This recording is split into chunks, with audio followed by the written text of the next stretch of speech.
você aqui no Facebook e você aqui no Instagram, para nós finalizarmos a nossa série de estudos expositivos em 1 Pedro. Estudamos versículo por versículo. Se você perdeu esse estudo, vai lá no meu YouTube e lá você vai ter o estudo completo, certo? Então, para você que está chegando agora, nós vamos finalizar hoje o estudo expositivo do livro de 1 Pedro. Estamos hoje no capítulo 5, do verso 5, parte B, até o final do capítulo. Então, deixa eu só esperar que o intérprete de Libras chegar e aí a gente inicia o nosso estudo de hoje.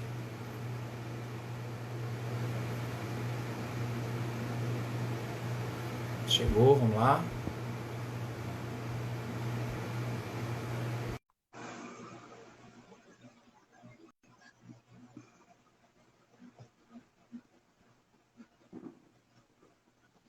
Alberto, tudo bem? Boa noite, tudo bom? Vamos começar? Vamos começar. Vou ajeitar aqui.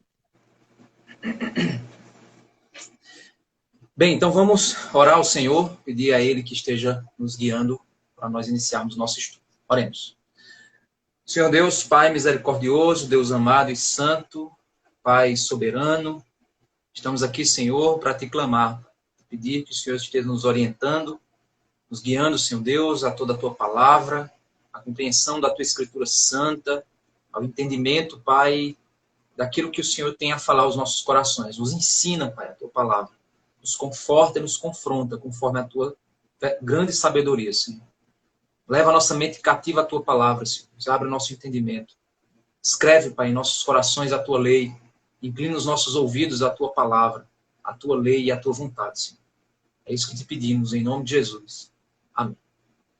Bem, para você que está chegando agora, estamos estudando 1 Pedro. Hoje a gente está fechando o estudo expositivo do livro. Se você, por acaso, perdeu essa série de estudos expositivos, então você pode ir lá no canal, no meu canal do YouTube, e lá você vai achar a série completa. Aí você vai poder assistir novamente, entender os pontos que a gente levantou, aquilo que a gente interpretou, a maneira como a gente aplicou, e tudo isso você pode ver lá, lá no canal do YouTube, ok? Bem, estamos hoje fechando 1 Pedro. Vamos aqui só para a gente relembrar o que é que o livro de 1 Pedro tem a nos ensinar. Se a gente fosse resumir todo o ensino de 1 Pedro em uma frase um pouco grande, mas uma frase, a gente poderia pensar da seguinte forma. A mensagem central do livro de 1 Pedro é: o viver cristão que honra a Cristo depende da reação adequada às exigências da vocação celestial dos crentes. Vou repetir. A mensagem central do livro de 1 Pedro é: o viver cristão que honra a Cristo depende da reação adequada às exigências da vocação celestial dos crentes. Nós vimos do início ao fim do livro que Deus, ele nos chamou como povo dele para uma vocação celestial. Nos salvou, nos retirou do nosso estilo de vida passado, nos deu uma nova vida, nos chamou de nação santa, povo escolhido. E por esse motivo nós temos que, obrigatoriamente, como consequência, não é uma coisa que eu busco, é uma coisa que ela salta da minha vida, é o desejo pela transformação, pela santificação. Então a santificação não é somente uma coisa que eu procuro. A santificação é a consequência da salvação. E nós vimos que 1 Pedro nos mostra que essa santificação, ela é o processo de peregrinação nessa terra. E essa peregrinação nessa terra nos leva a passar por tribulações. Por quê? Porque nós somos estranhos ao sistema deste mundo. E os homens levantam-se, assim como levantaram-se contra Cristo, também levantam-se contra nós. E nós como somos aqueles que devem testemunhar a Cristo, devemos reagir neste mundo de maneira santa, de maneira a apresentarmos a Cristo em nosso estilo de vida. E esse estilo de vida santo se manifesta em nossos relacionamentos com os de fora, testemunhando Cristo e respondendo de modo cristão, assim como o nosso estilo de vida, a maneira como nós reagimos uns para com os outros em comunidade, de modo comunitário.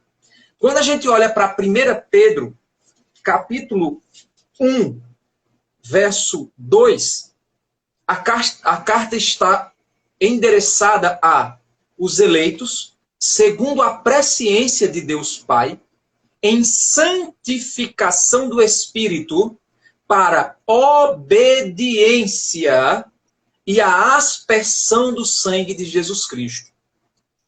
Que a graça e a paz lhes sejam multiplicadas. Então, basicamente, ele está dizendo, esta carta foi escrita àqueles que foram eleitos. Segundo a presciência de Deus, eles foram chamados. Eles foram chamados para serem santificados. E o processo de santificação do Espírito passa pela obediência à vontade de Deus. E esse processo de obediência à vontade de Deus é também o processo de aspersão do sangue de Cristo, que nos santifica, que nos justifica, que nos conduz em segurança em direção à glória do nosso Senhor Jesus. Então, quando nós olhamos para o final do livro de 1 Pedro, lá no capítulo 5, verso 12, Pedro repete, é como se Pedro estivesse fechando o tema central da carta, que foi o que a gente já viu aqui. Por meio de Silvano, o que considera um irmão fiel, então foi Silvano quem escreveu a carta, né? Pedro ditando e Silvano escrevendo, escrevo para vocês de forma resumida. O que ele escreveu de forma resumida? Tudo aquilo que ele falou aqui a respeito da vida cristã. Que a vida cristã passa por tribulações, que as tribulações fazem parte do processo de peregrinação, que a gente não deve estranhar porque faz parte do processo de viver em um mundo caído e de estarmos sendo purificados, santificados por esse processo. E ele diz, exortando e testemunhando que esta é a genuína graça de Deus. Então ele escreveu de forma resumida como se manifesta a genuína graça de Deus. Por meio da resistência às perseguições, por meio da vida cristã, quando eu me relaciono com os de fora, testemunhando a Cristo, e da minha vida cristã, quando eu me relaciono com os de dentro, também sendo instrumento da graça de Deus na vida deles. E aí ele diz, continuem firmes nesta graça. Agora a gente entra para o que a gente viu, então, nesse contexto, na semana passada. Ontem, desculpa. Que semana passada? Ontem. A gente viu que os pastores, e aí dentro da comunidade cristã, nós temos basicamente dois grupos. O grupo dos líderes e o grupo dos liderados. O grupo dos líderes, eles são chamados a pastorearem a igreja, a guiarem a igreja nessa peregrinação que ela está passando por essa terra. E eles devem estar corretamente motivados. E Pedro, ele apresentou isso. Ontem nós vimos isso. Da mesma forma, e aí eles devem fazer isso com a expectativa de que um dia receberão a coroa da glória, que é a grande expectativa que nós temos na eternidade. E aí ele posiciona no verso 5, parte A, em relação aos liderados, que aí ele chama de jovens, e eu expliquei para vocês a razão pela qual essa tradução ela não consegue ir no ponto correto do que o texto está querendo dizer. A gente viu isso ontem também. Que eles estejam sujeitos a essas lideranças. Ou seja, que os liderados estejam sujeitos a essa liderança. E que a liderança não se ache superior aos liderados, mas que pastoreiem eles como exemplo. Ok? E esse grupo está andando juntos. Estão peregrinando por esta terra em direção a Jerusalém celestial. E é aqui onde Pedro, ele agora começa a endereçar a sua exortação a todos. Então, no verso 5, parte B, ele diz o seguinte: que todos se revistam de humildade no trato de uns com os outros. Porque Deus resiste aos soberbos, mas dá graça aos humildes. Então ele diz o seguinte agora, endereçado a todos, né? Tanto líderes quanto liderados. Todas as pessoas da comunidade cristã. Que todos eles se revistam, ou seja, tirem a velha roupa e usem uma nova roupa. Se revistam. Usem a roupa da humildade. O que é humildade? A roupa da humildade é a roupa de reconhecer-se inferior aos outros e não superior aos outros. É reconhecer-se servo do outro e não aquele que merece ser servido, mas o que foi chamado para servir.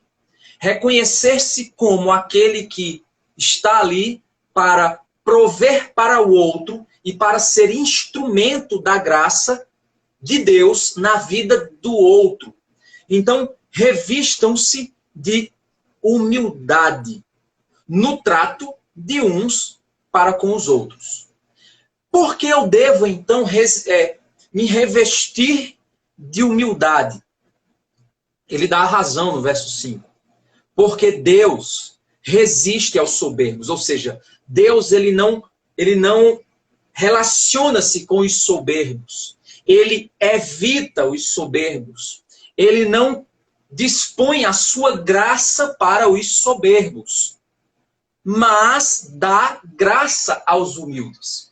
Nós vimos que graça, sendo o dom imerecido de Deus, não é somente a capacidade do homem ser salvo, mas também é aquilo que capacita o homem na salvação. A graça de Deus, ela não somente nos capacita para a salvação, mas nos capacita na salvação. A graça de Deus, ela se manifesta em nossas vidas, nos capacitando a vivermos uma vida livres do pecado, livres da condenação, libertos das consequências do pecado. E consequências essas que também passam pela ideia da escravidão do pecado. Ou seja, pela graça de Deus fomos salvos e pela graça de Deus nós não somos dominados pelo pecado. E pela graça de Deus somos capacitados a viver uma vida que nós não vivíamos quando éramos escravos, mas vivemos agora pela graça de Deus, sendo instrumentos da graça de Deus para a vida dos outros. Precisamos compreender que quando a gente vai lá para o Sermão do Monte, lá em Mateus capítulo 5, Jesus ele diz que bem-aventurados os humildes de espírito, porque deles é o reino dos céus. O que isso significa dizer? Significa dizer que aqueles que não se consideram ricos, ou seja, não se consideram ou aqueles que são merecedores da salvação, ou aqueles que são ultra espirituais, aqueles que são orgulhosos de espírito, ou seja, ricos, os que se acham dotados de riquezas espirituais, dotados de virtudes espirituais. Eu sou uma pessoa virtuosa, eu sou uma pessoa dotada de atitudes espirituais, eu sou uma pessoa que, se Deus olhar para mim, ele vai ver o valor que eu tenho. Irmãos, tem uma frase bem interessante, eu não me lembro qual teólogo diz essa frase, mas é bem interessante. Ele diz que o céu estará cheio de pessoas que acham... O inferno estará cheio de pessoas que acham que merecem o céu. E o céu estará cheio de pessoas que têm certeza que mereceriam o inferno. A porta de entrada para a salvação em Cristo não é a soberba, não é a autoconfiança nas suas obras. Pelo contrário. O caminho para a salvação espiritual em Cristo é o reconhecimento de que somos miseráveis pecadores, incapazes de sermos salvos pelas nossas obras e que nós merecemos o inferno. Quando nós chegamos neste diagnóstico da nossa miserabilidade, nós entendemos que não existe em nossas mãos a capacidade de cumprir a obra de Deus, de atender às expectativas divinas de santidade. Nós olhamos e vemos que as nossas mãos estão meladas com o sangue do Cordeiro, porque nós matamos o Cordeiro com os nossos pecados.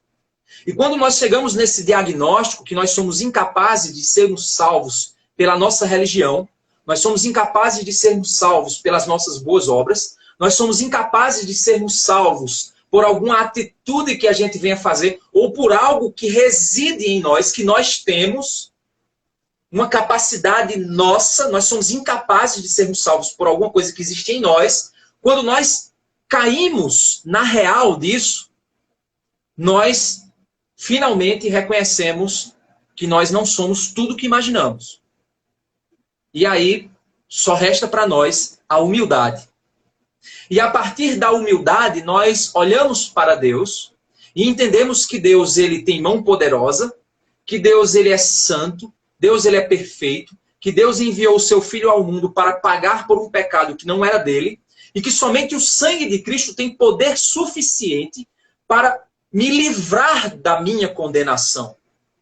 Então eu não sou nada, mas Deus é tudo. Eu sou incapaz, mas Deus é plenamente capaz. As minhas obras são inúteis, mas a obra de Cristo é totalmente eficaz para a minha salvação.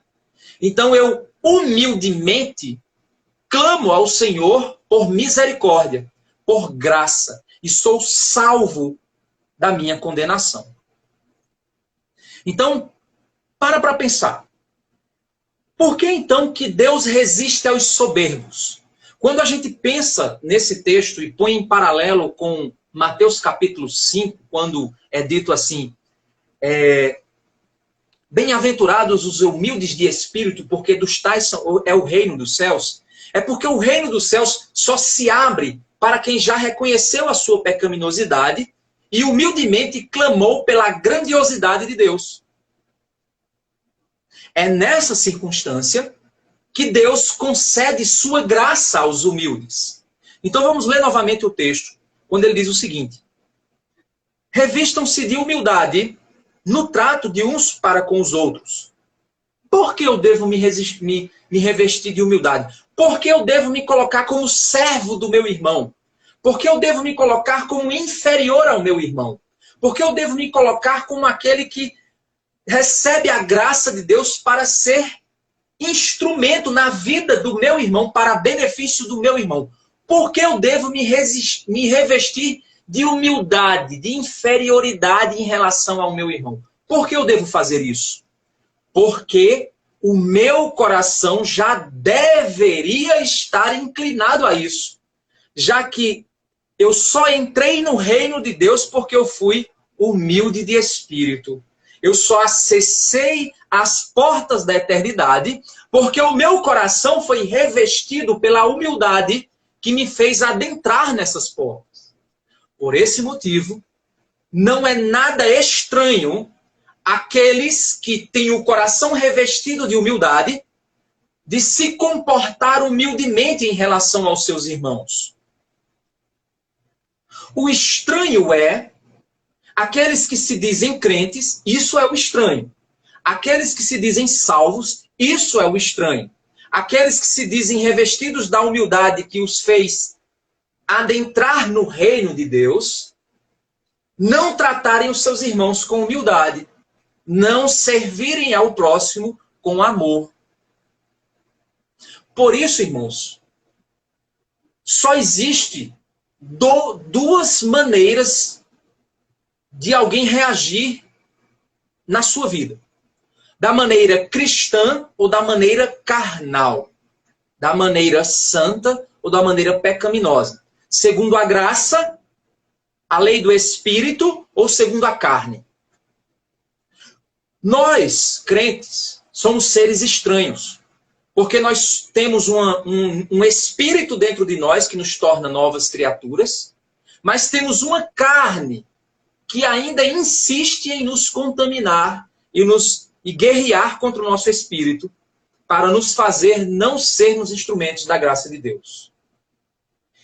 Então, meu irmão, se você de alguma forma não está conseguindo desenvolver a humildade que te fez se tornar crente, clame ao Senhor para que a graça de Deus repouse sobre sua vida e você possa se tornar instrumento de Deus no serviço ao teu irmão.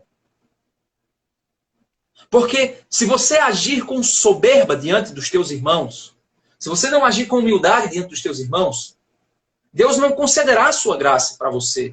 A graça que te capacita a caminhar, que te capacita a resistir no dia mau, que te capacita a viver uma vida diferente, que te capacita a se alegrar, mesmo em meio à tribulação. Deus resiste aos soberbos, mas aos humildes Ele concede a sua graça. Então reconheça que você tem sido um mau crente. Reconheça que você tem deixado a tua carne dominar a tua vida. Reconheça humildemente a tua incapacidade de servir aos teus irmãos. E pede ao Senhor, Senhor, concede-me a graça de me revestir de humildade e tratar os outros dessa forma, porque eu quero ser instrumento da tua graça. E é aqui onde ele, no verso 6, ele chega a uma conclusão interessante, quando ele diz, portanto, concluindo, portanto, já que Deus concede graça a vocês, já que vocês não estão agindo com soberba por serem crentes, já que vocês estão se revestindo de humildade, portanto, humilhem-se debaixo da poderosa mão de Deus. O que isso significa? Ponha-se como inferior, ponha-se como limitado, ponha-se como pequeno, ponha-se como incapaz debaixo da poderosa mão de Deus.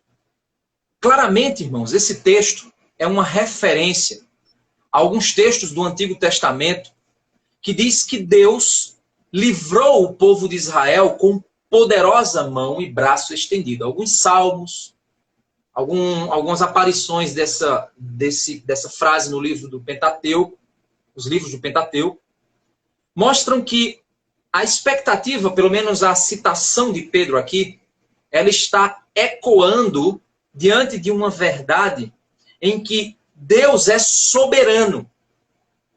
E Deus, com mão poderosa, está agindo na história do mundo, na história da igreja, na história da tua comunidade, na história da tua família e na tua história. Deus, com poderosa mão, está agindo para livrar o seu povo, para guiar o seu povo, para produzir no seu povo a sua glória.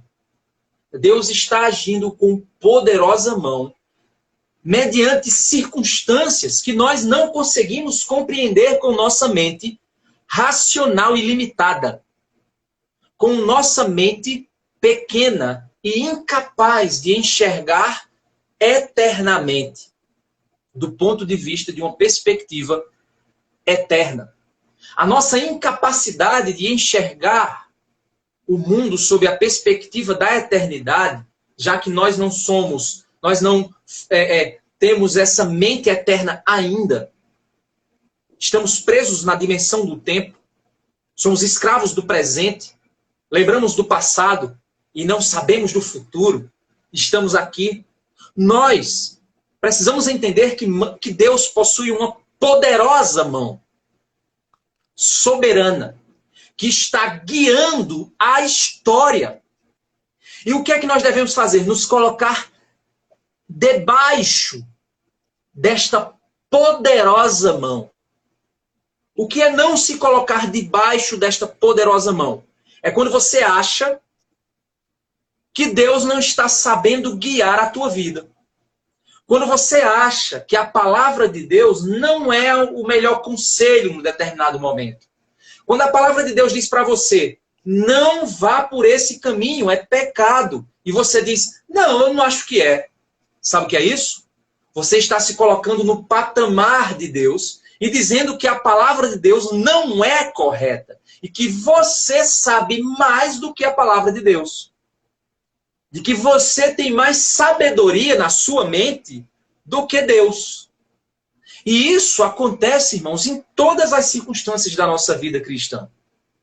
Quando nós duvidamos de Deus, ou da forma como Deus está guiando a nossa vida, nós, neste momento, não estamos nos colocando debaixo da potente mão de Deus. Mas nós estamos querendo dizer que nós temos uma potência mental de saber o certo para nossas vidas. Que nós não precisamos de Deus para decidir ou para caminhar. Deixa eu citar um exemplo polêmico. As pessoas, elas dizem assim,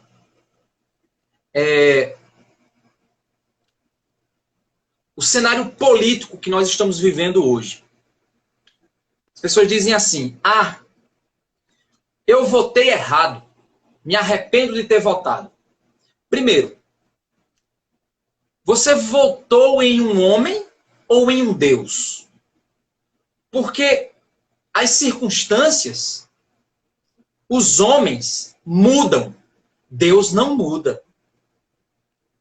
Se você acha que o teu voto vai garantir que o mundo vai mudar ou que as circunstâncias vão melhorar, você está dizendo que o poder de mudança está na tua mão e não na mão de Deus. Você está entendendo?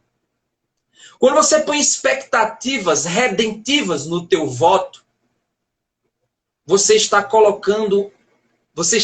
saindo debaixo da potente mão de Deus e está dizendo, Deus, eu sei o melhor para o meu país.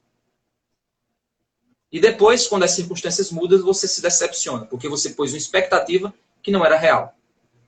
Mas Deus pode levantar uma liderança, mesmo que não seja a liderança ideal, para agir de modo pontual na história? Sim. Deus pode levantar uma boa liderança? Sim. Deus pode levantar uma má liderança? Sim. O que importa é a pessoa que está ali ou o Deus que está usando qualquer um que ele quiser para trabalhar em uma circunstância que nós não entendemos, que nós não compreendemos. Deus levantou impérios terríveis que oprimiram o povo de Israel. E as pessoas poderiam dizer, mas é porque eu votei errado, por isso que eu estou sendo oprimido por esse líder. Não, não foi você que levantou, foi Deus que levantou. Se Deus levantou um líder para oprimir o povo, Deus está fazendo algo. Se Deus levantou um líder para abençoar o povo, Deus está fazendo algo. Se Deus levantou um líder que parecia que iria abençoar o povo, mas depois ele mudou a maneira de agir, Deus já sabia o que estava fazendo. Então eu não posso jamais dizer que Deus não levanta líderes e não derruba líderes. Por que eu estou dizendo isso para vocês hoje? Porque grande parte das pessoas estão angustiadas com os problemas políticos do nosso país. E dizendo assim, e agora? O que é que eu vou fazer? Não, estão querendo tirar o governo, para quem é a favor do governo. Estão querendo tirar o governo. Para quem é contra o governo.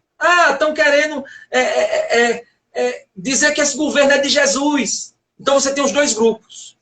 O problema, irmãos, é que nós estamos sendo muito infantis quando nós achamos que Deus trabalha no branco e no preto, branco e preto. Que Deus é o lado branco e o lado preto. Não, Deus trabalha no colorido. Deus trabalha em dimensões que a nossa capacidade humana é incapaz de raciocinar. Ele é o grande tecelão, já ouviram falar disso?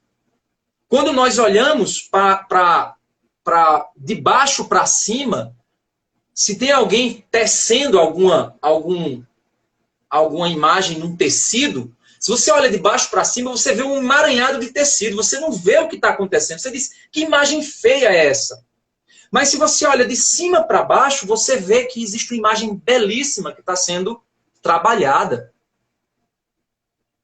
Você diz assim, mas, por exemplo, falei aqui das questões políticas do nosso país. Se o governo atual, ele está indo segundo a vontade de Deus, ou está indo contra a vontade de Deus, se as ações do governo são a favor ou contra a vontade de Deus, no sentido bíblico, é uma coisa. Mas se esse governo está aí, Deus levantou, sim. Se Deus quiser usar esse governo para oprimir o povo, Deus levantou, sim. Se Deus quiser usar esse governo para abençoar o povo, Deus levantou, sim. Então, para de ser besta e achar que Deus só opera naquilo que você acha que é bom. Isso é um pensamento dicotômico. A filosofia chama de dicotomia. É você achar que só existem dois lados na coisa. Isso é um pensamento infantil, de heróis e vilões. Não é assim que funciona. A estratégia divina, superior, eterna. Entenda uma coisa, não estou dizendo que eu sou a favor ou sou contra o governo. Não estou dizendo isso. Eu estou querendo ensinar para você o seguinte. Se esse governo abençoar o povo, o Brasil é instrumento de Deus. Mas se ele quebrar o Brasil, também é instrumento de Deus. Foi Deus que levantou. Mas e o governo anterior? Também. E os outros? Também. E o que vai vir? Também. A Bíblia não diz isso, que Deus levanta e Deus tira. Precisamos entender isso. Agora vamos para a questão do vírus. Ah, mas esse vírus está matando muita gente. Deus não ia mandar isso. Sim. Deus está fazendo uma obra que nós não entendemos. Ele mandou as pragas no Egito. E quando Deus mandou as pragas no Egito, quando o povo de Israel estava sendo oprimido, Deus levou o povo de Israel para dentro do Egito para depois, na opressão, libertar o povo do Egito de maneira a mostrar como ele é grandioso. A partir das atitudes gloriosas, das coisas, das circunstâncias que ele fez. Quando José foi traído pelos irmãos, doeu muito no coração de José.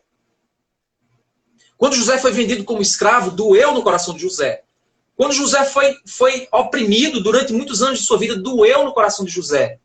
Quando José foi exaltado para ser o segundo no governo do Egito, foi Deus quem fez aquilo. Foi Deus quem permitiu que José fosse vendido. Mas lá no fim, quando os irmãos de José estavam com medo, dizendo, José agora vai acabar com a gente. Ele disse, não, o mal que vocês intentaram contra mim, Deus transformou em bem. Jó, quando estava sofrendo, ele não entendia por que estava sofrendo. Mas depois, quando ele terminou no seu sofrimento, ele disse, antes, os meus ouvidos, eu te conhecia de ouvir falar, mas hoje, os meus olhos te veem. Nós precisamos entender, irmãos, que Deus está fazendo uma obra. Deus está soberanamente guiando a história. Guiando, ao mesmo tempo, a história da humanidade, ele está guiando por meio desse vírus. Deus está guiando a história da igreja por meio desse vírus. Deus está guiando a minha vida e a sua vida por meio desse vírus. Deus está operando maravilhas que nós não entendemos agora, mas que na eternidade nós iremos louvar ao Senhor e dizer, Senhor, quão grande és tu pela tua bondade. Glória a ti que o Senhor mandou o vírus. Glória a ti que o Senhor me deixou desempregado. Glória seja dada ao Senhor, porque o Senhor me fez sofrer naquela situação. O que o texto aqui quer dizer é, coloque-se humildemente debaixo da potente mão de Deus. Ou seja, faça o seguinte nesse seu coração miseravelmente orgulhoso, ajoelhe-se diante da sabedoria infinita de Deus. Baixa a tua cabeça e diz assim: Senhor, eu não entendo o que o Senhor está fazendo. Senhor, eu não entendo porque o governo está assim. Eu não entendo, Senhor, porque o vírus apareceu. Eu não entendo, Senhor, porque a minha família está passando por essa dor. Senhor, eu não entendo. Mas eu sei que o Senhor está fazendo uma obra magnífica, gloriosa, grandiosa. É isso que o texto quer dizer. Portanto, humilhem-se debaixo da poderosa mão de Deus, para que ele, em tempo oportuno, os exalte. Aqui o pessoal dessa epístola que Pedro enviou estava sofrendo perseguição. Estava sofrendo como igreja. Pessoas deixando suas casas, fugindo para não morrer. Sendo perseguidas. Perdendo seus empregos. Perdendo suas vidas. E eles estavam sendo oprimidos porque eles estavam vivendo uma vida santa, correta, justa. E eles olhavam para o céu e diziam: não entendo, eu faço o certo e só recebo pancada. E aí Pedro está dizendo: faz o seguinte, ao invés de tentar entender, coloque-se debaixo da potente mão de Deus e entenda que Deus é infinitamente sábio, muito mais do que o que você é capaz de entender. Não reduz Deus a um voto. Ah, eu votei errado, eu votei certo. Ah, ainda bem que eu não votei naquele cara. Ah, é por isso que eu votei. Para com essa bobagem, essa idiotice. O voto, ele é para ser dado em ideias. Você vota em plataformas de ideias. Isso é o voto. Você não vota em Jesus Cristo, não, gente. Em alguém que não erra. Não é isso. Deixa de bobagem. Deixa de pôr expectativa de que o mundo vai melhorar. Quem conhece a Bíblia sabe que o mundo não melhora. Miserável homem que põe a confiança no braço de outro homem.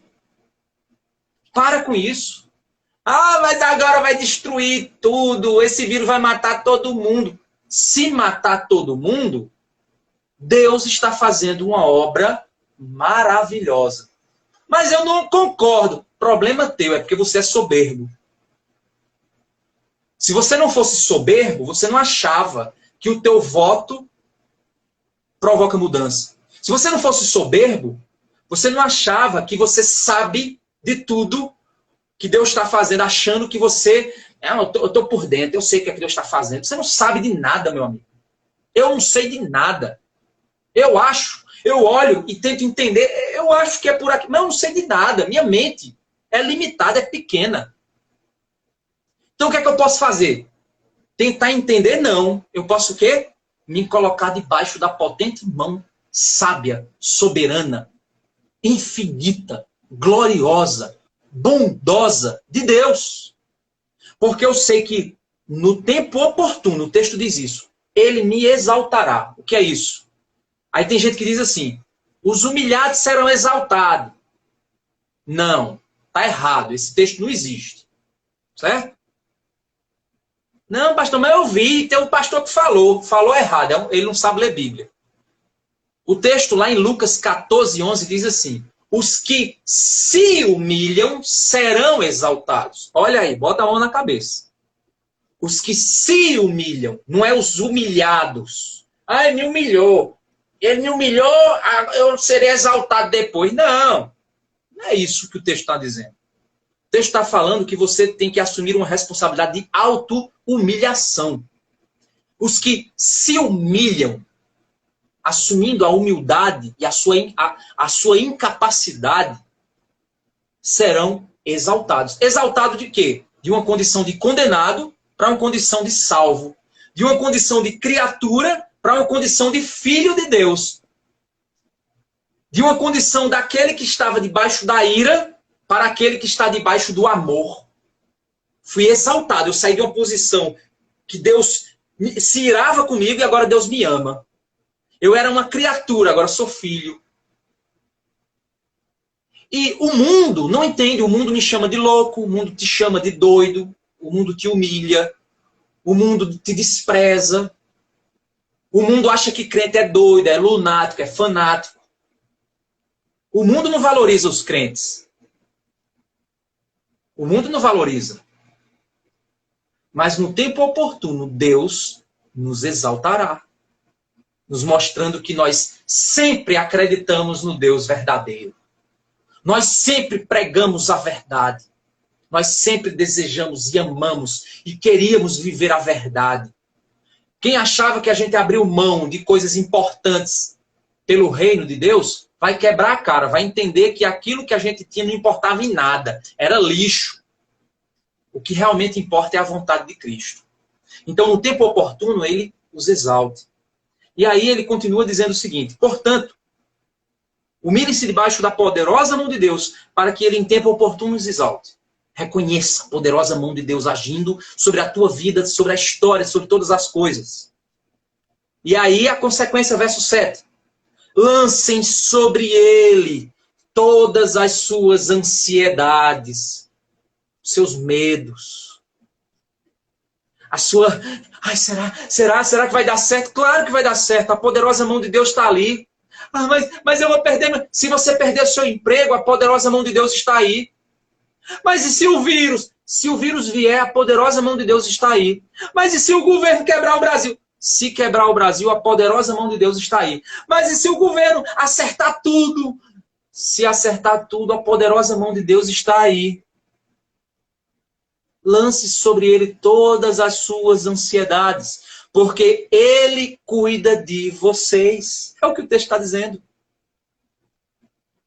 E cuidado, porque é no meio da tribulação, das angústias, das ansiedades, que surge um inimigo perigosíssimo.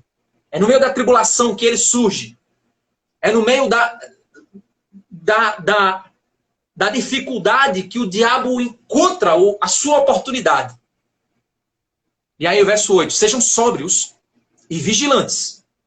O inimigo de vocês, o diabo, anda em derredor como leão que ruge, procurando alguém para devorar. Ele devora ansiosos. Ele devora orgulhosos. Ele devora aqueles que não reconhecem a potente mão de Deus sobre a sua vida. Ele adora devorar pessoas que não têm fé. Ele está ali buscando devorar quem não confia no Senhor.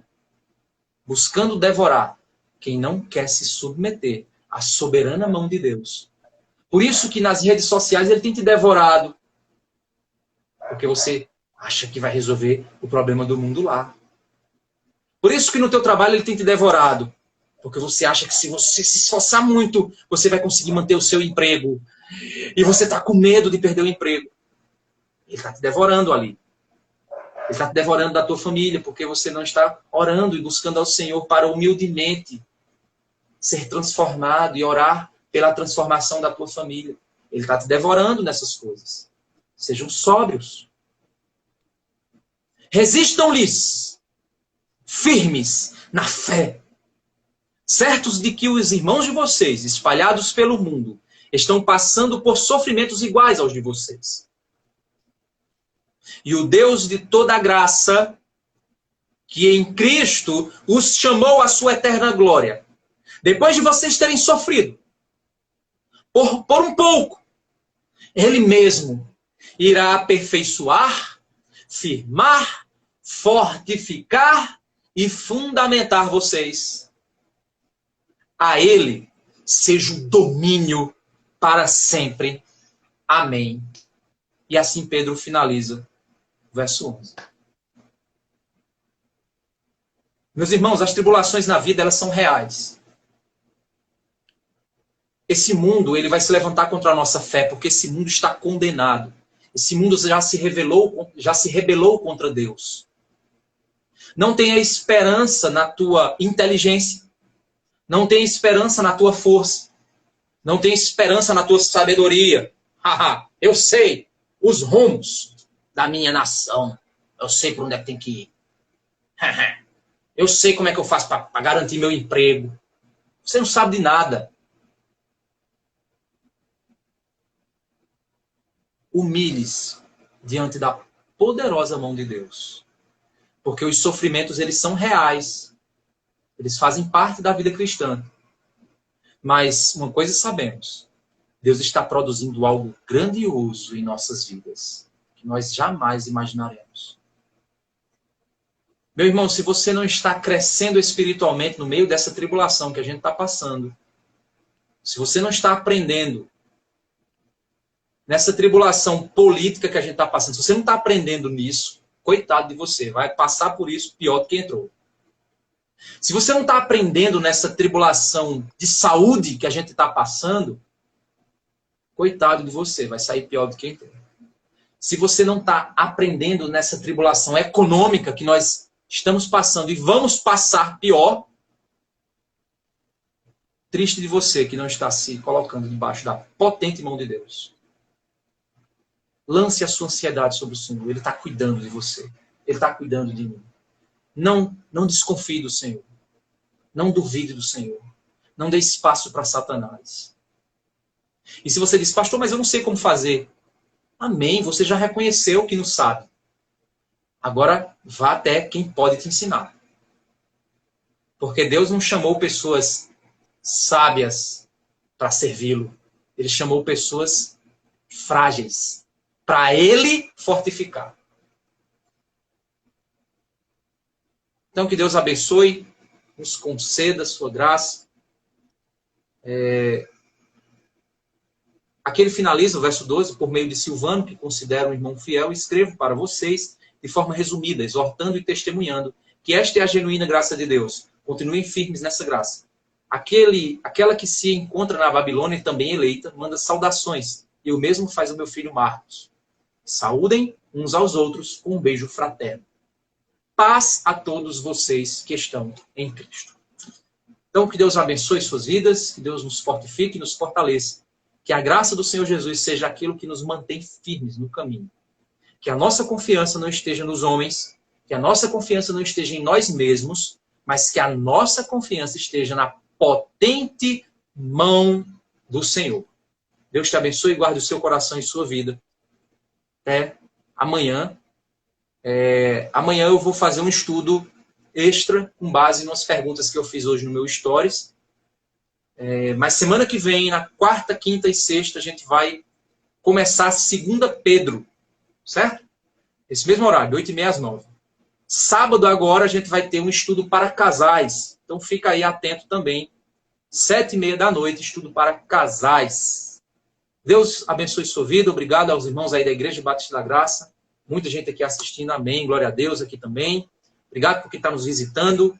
Que Deus abençoe a vida de vocês. Saudade demais de vocês. Os irmãos aí da Batista da Graça. Uma saudade fora do comum. Mas Pedro está dizendo aqui, saudai a todos com um beijo. A gente vai se reencontrar e vamos dar um abraço bem forte. E vamos matar a saudade. Com a graça de Deus. Tocar um violão, tocar um pandeiro, tocar lá carrom, fazer muito barulho juntos. E com a graça de Deus. Deus abençoe. Até mais.